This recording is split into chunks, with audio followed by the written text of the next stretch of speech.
Shalom, my friends. I want to ask you a question that will change your life. Are you chasing success or are you attracting it? Because there is a massive difference. Most people spend their entire lives chasing success. They chase money, they chase opportunities, they chase recognition. They work harder, they hustle more, they sacrifice everything, and yet success remains elusive. It's always just out of reach. But then there are others, a small percentage of people who seem to attract success effortlessly. Opportunities come to them. Money flows to them. People want to work with them. Doors open for them that remain closed to everyone else. What's the difference? Are they smarter? Are they more talented? Are they just lucky? No. The difference is this. They have become that type of person who attracts success. They don't chase it. They embody it. They radiate it. And because of this, success comes to them naturally, inevitably, effortlessly. Today I'm going to reveal to you the ancient Jewish secrets on how to become the person who attracts success. This is not motivational fluff. This is not positive thinking. This is Torah wisdom. Principles that have sustained the Jewish people through thousands of years. Principles that have enabled us to thrive in every culture, in every economy, in every circumstance. And when you apply these principles, you will transform from someone who chases success into someone who attracts it. Because here's the truth. Success is not something you pursue. Success is something you become. Let me tell you a story that illustrates this principle perfectly. There was a man in my community named Benjamin. Benjamin was brilliant. He had multiple degrees. He spoke 5 languages. He had incredible business ideas. But despite all his talent, despite all his knowledge, despite all his effort, he struggled financially. He would start businesses that would fail. He would pursue opportunities that would fall through. He would work 80 hours a week and still barely make ends meet. And one day he came to me, frustrated and exhausted. He said, "Rabbi, I don't understand. I'm doing everything right. I'm working harder than everyone I know. I have better ideas than most people. So why am I not successful? Why does success come so easily to others but not to me?" I looked at him and I said, "Benjamin, let me ask you a question. When you look in the mirror, who do you see? Do you see a successful person? Or do you see someone who is struggling?" He thought for a moment and said, "Honestly, Rabbi, I see someone who is trying really hard but failing." And I said, "There's your problem. You're not attracting success because you haven't become the person who attracts success. You're operating from an identity of struggle, of failure, of lack. And as long as that's your identity, that's what you'll attract." This is the first principle from the Torah that I want to teach you today. Your identity shapes your destiny. In the book of Genesis, when God creates Adam, the first human being, he says something profound. He says, "Let us make man in our image, according to our likeness." Notice the language. God doesn't say, "Let us make man and then shape him." He says, "Let us make man in our image." Identity comes first. Being comes before doing. This is the secret that most people miss. They think that if they do the right things, they will become successful. But the Torah teaches the opposite. You must first become the person who attracts success, and then the doing will flow naturally from your being. Think about it. A tree doesn't try to produce fruit. It produces fruit naturally because that's what it is. An apple tree doesn't wake up every morning and say, "I need to work really hard to make apples today." No, it simply is an apple tree, and apples are the natural result of its identity. The same is true for you. When you become the person who attracts success, success becomes the natural fruit of who you are. You don't have to chase it. You don't have to force it. It flows from you naturally. So how do you become this person? How do you shift your identity from someone who chases success to someone who attracts it? Let me give you the 5 principles from the Torah that will transform you. Principle number 1. See yourself as God sees you. In the Torah, we are taught that every human being is created in the image of God. This is not just a nice spiritual concept. This is a foundational truth about your identity. You are not just a random collection of atoms. You are not just a product of your circumstances. You are a divine being, created with infinite potential, infinite worth, infinite capability. When you truly understand this, when you internalize this, everything changes. You stop seeing yourself as small, as limited, as unworthy. You start seeing yourself as powerful, as capable, as destined for greatness. And when you see yourself this way, you start acting this way. You start making decisions from a place of confidence rather than fear. You start taking risks from a place of faith rather than doubt. You start showing up in the world with a presence that commands respect, that attracts opportunity, that magnetizes success. Benjamin didn't see himself this way. He saw himself as someone who was struggling, someone who was failing, someone who was not good enough. And as long as he held that identity, he would continue to struggle.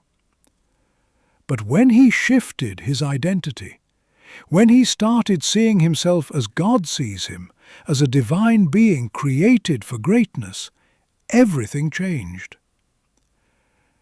Principle number 2. Align your goals with your purpose. Most people set goals based on what they think they should want, or what society tells them to want, or what will impress other people. But these goals have no power because they're not rooted in purpose. They're rooted in ego, in fear, in the need for validation. In the Torah, in the book of Proverbs, King Solomon writes, "Without vision, the people perish." This is not just about having goals. This is about having a vision, a purpose, a reason for being that is bigger than yourself. When your goals are aligned with your purpose, they become a force that pulls you forward, even when motivation is low, even when obstacles arise, even when the path is unclear. I asked Benjamin, "What is your purpose? Why do you want to be successful?" And he said, "I want to make money. I want to be financially free. I want to prove to people that I'm not a failure." These are not purposes. These are ego-driven desires rooted in fear and insecurity. I said, "Benjamin, what if your purpose is not about you? What if your purpose is to use your gifts, your talents, your resources to serve others, to solve problems, to make the world a better place? What if success is not the goal, but the byproduct of living your purpose?" This shifted everything for him. He stopped chasing success for its own sake. He started focusing on how he could serve, how he could add value, how he could solve real problems for real people. And when he did this, success started flowing to him naturally because people are attracted to those who serve, to those who add value, to those who make their lives better. Principle number 3. Develop unshakable self-belief. In the Torah, there is a story about the 12 spies that Moses sent to scout out the Promised Land. 10 of the spies came back and said, "We can't conquer this land. The people are too strong. The cities are too fortified. We look like grasshoppers in our own eyes, and that's how we looked to them." Notice what they said. We looked like grasshoppers in our own eyes. Their self-perception determined their reality. They saw themselves as small, as weak, as incapable. And because they saw themselves that way, they acted that way. They gave up before they even tried. But 2 of the spies, Joshua and Caleb, had a different perspective. They said, "We can definitely conquer this land. If God is with us, who can stand against us?" They saw themselves as powerful, as capable, as destined to succeed. And because they saw themselves that way, they acted that way. They moved forward with confidence, with courage, with unshakable belief. This is the power of self-belief. Before the world believes in you, you must believe in yourself. Your belief in yourself is the foundation of all great achievements. If you don't believe in yourself, no one else will. But if you do, you become a force to be reckoned with. Benjamin struggled with self-belief. Every time he failed, he internalized it. He told himself, "I'm not good enough, I'm not smart enough, I'm not capable enough." And these beliefs became self-fulfilling prophecies. He acted from a place of doubt, and his actions produced doubtful results. But when he started building his self-belief, when he started reminding himself of his divine identity, when he started celebrating small wins and proving to himself that he was capable, everything changed. He started taking bigger risks. He started showing up with more confidence. He started attracting people and opportunities that matched his new level of belief. Principle number 4. Turn setbacks into setups. In the Torah, there is a teaching from the Talmud. Descents are for the purpose of ascents. This means that every setback, every failure, every challenge is not a dead end. It's a setup for a comeback. It's a preparation for the next level. Joseph understood this. He was thrown into a pit by his brothers, sold into slavery, falsely accused, thrown into prison. Every step of his journey looked like a setback. But every setback was actually a setup for his ultimate destiny. The pit prepared him for slavery. Slavery prepared him for Potiphar's house. Potiphar's house prepared him for prison. Prison prepared him for the palace, and the palace prepared him to save nations. This is the mindset of someone who attracts success. They don't see failures as final. They see failures as feedback. They don't see obstacles as roadblocks. They see obstacles as opportunities. They don't dwell on what went wrong. They analyze, adapt, and take action. Benjamin had experienced many failures, but he was dwelling on them, replaying them, letting them define him. I taught him to reframe his failures. I taught him to ask, what is this teaching me? How is this preparing me for the next level? What skill am I developing through this challenge? When he started seeing his setbacks as setups, he stopped being paralyzed by failure. He started moving forward with resilience, with determination, with an unshakable belief that every challenge was making him stronger. Principle number 5. Become a person of value. In the Torah, we are taught the principle of giving first. Before you receive, you must give. Before you take, you must contribute. Before you ask, what's in it for me, you must ask, how can I serve? This is the ultimate secret to attracting success. Success is not attracted to those who chase it. Success is attracted to those who create value, to those who solve problems, to those who serve others. When you become a person of value, when you focus on how you can help others, how you can make their lives better, how you can solve their problems, success becomes inevitable. Benjamin was so focused on what he could get that he forgot to focus on what he could give. He was asking, "How can I make money?" instead of, "How can I create value?" When he shifted his focus, when he started asking, "What problems can I solve? What needs can I meet? How can I serve?" everything changed. He started attracting clients, partners, opportunities, because people are naturally attracted to those who add value to their lives. Now, let me tell you what happened to Benjamin. He took these 5 principles to heart. He shifted his identity from someone who was struggling to someone who was created for greatness. He aligned his goals with a purpose bigger than himself. He developed unshakable self-belief. He reframed his failures as setups for success. And he became a person of value, focused on serving others. Within 6 months, his business started to take off. Within a year, he had tripled his income. Within 3 years, he was a multimillionaire.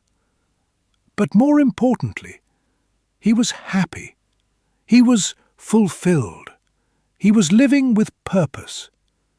He was no longer chasing success, he was attracting it. And you can do the same. Let me give you a practical exercise that will help you become the person who attracts success. For the next 30 days, I want you to do this every morning. Stand in front of a mirror. Look yourself in the eyes and say out loud, "I am created in the image of God. I am powerful. I am capable. I am destined for greatness. I attract success because I am a person of value. I serve others. I solve problems. I create opportunities. Success flows to me naturally because of who I am." It might feel awkward at first. You might not believe it. But do it anyway, because your words create your reality. When you declare who you are, you start becoming that person. Your brain starts looking for evidence to support that identity. Your actions start aligning with that identity, and your results start reflecting that identity. In the book of Proverbs, King Solomon writes, "As a man thinks in his heart, so is he." Your thoughts shape your identity. Your identity shapes your actions. Your actions shape your results. So, if you want to change your results, start by changing your thoughts. Let me close with one final teaching from the Torah. In the book of Deuteronomy, Moses tells the Israelites, "See, I have set before you today life and prosperity, death and adversity. Choose life, that you and your descendants may live." You have a choice. You can choose to remain in an identity of struggle, of lack, of chasing success that always remains out of reach. Or you can choose to become the person who attracts success, who embodies greatness, who radiates value. The choice is yours. But I'm telling you, when you make the choice to become, everything changes. Success stops being something you chase. It becomes something you attract. It becomes the natural fruit of who you are. So go now, my friends. Go and become the person who attracts success. Go and embody these 5 principles. Go and watch as your life transforms in ways you never imagined. because you are not meant to chase success. You are meant to attract it. You are meant to embody it. You are meant to be it. Shalom. And may you be blessed with the wisdom to see yourself as God sees you, and the courage to become the person you were created to be. Both, I want to go deeper into each of these 5 principles and give you specific, actionable steps that you can implement immediately to accelerate your transformation. Let's start with principle number 1. Seeing yourself as God sees you. This is not just about positive affirmations or self-esteem. This is about understanding your fundamental nature. In the Kabbalah, the Jewish mystical tradition, we teach that every human being has a divine spark within them. This spark is called the neshama, the soul. And this soul is literally a piece of God Himself. Think about what this means. You are not separate from the divine. You are an expression of it. You are a channel for it. You are a vessel for it. And when you understand this, when you truly internalize this, you stop operating from a place of lack and start operating from a place of abundance. Here's a practical exercise. Every morning, before you check your phone, before you start your day, spend 5 minutes in meditation. Close your eyes, take deep breaths, and visualize a brilliant light at the center of your being. This is your divine spark. See it growing brighter and brighter until it fills your entire body. Feel the power of it. Feel the infinite potential of it. And then say to yourself, I am a divine being. I am created in the image of God. I have infinite worth and infinite capability. Do this every single day for 30 days, and I promise you, your entire self-perception will shift. You will start carrying yourself differently. You will start making decisions differently. You will start attracting different opportunities and different people into your life. Now, let's talk about principle number 2. Aligning your goals with your purpose. Most people set goals that are externally motivated.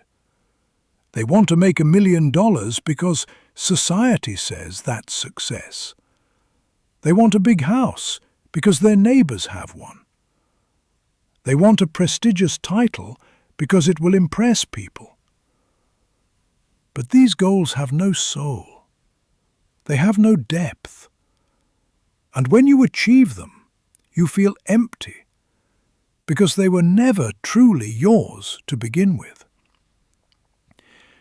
In the Torah, we have a concept called tikkun olam, which means repairing the world. This is the idea that every human being has a unique mission, a unique contribution to make to the world. Your purpose is not about you.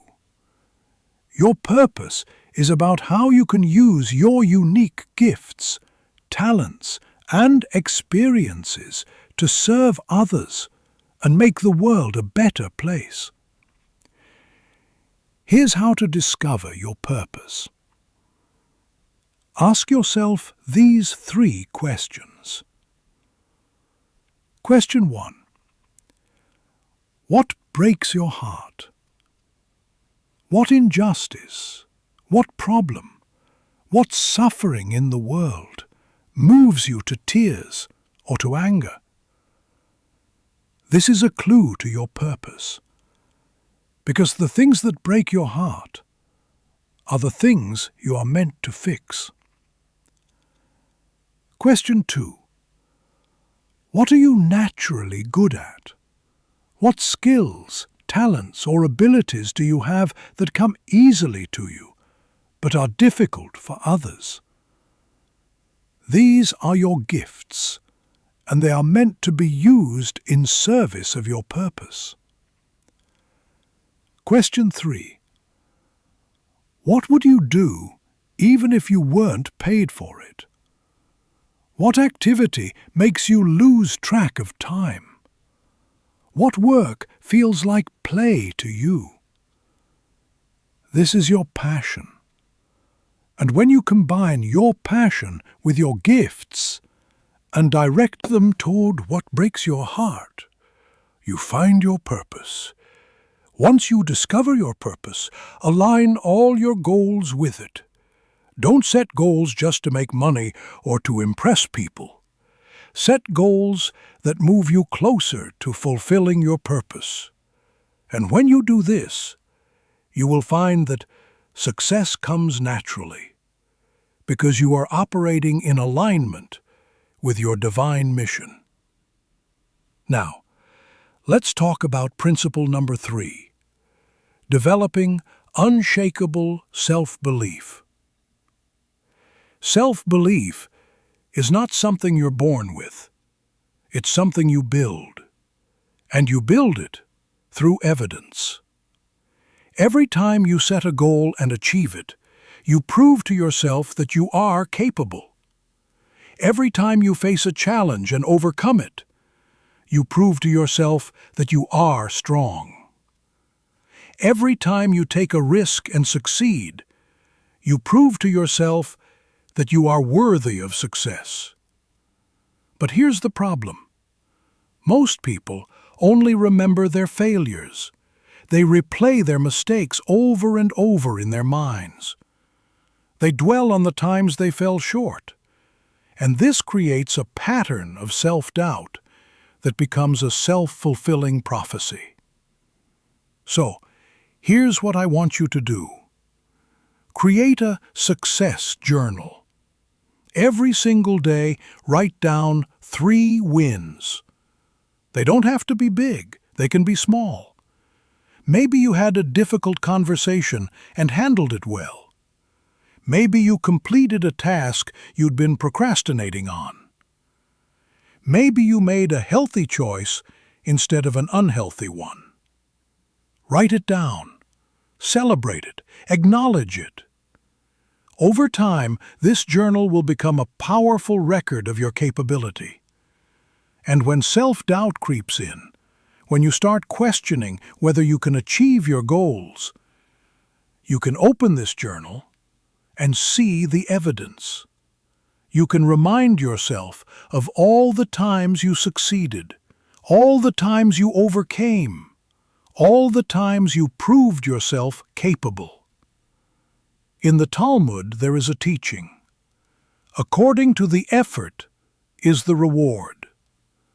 But I want to add to this. According to the belief is the effort.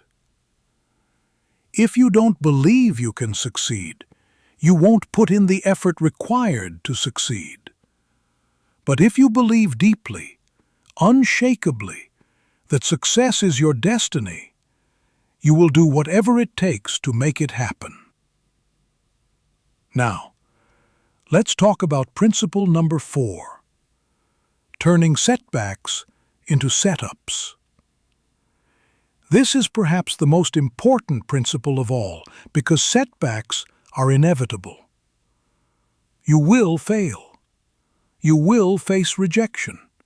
You will experience disappointment.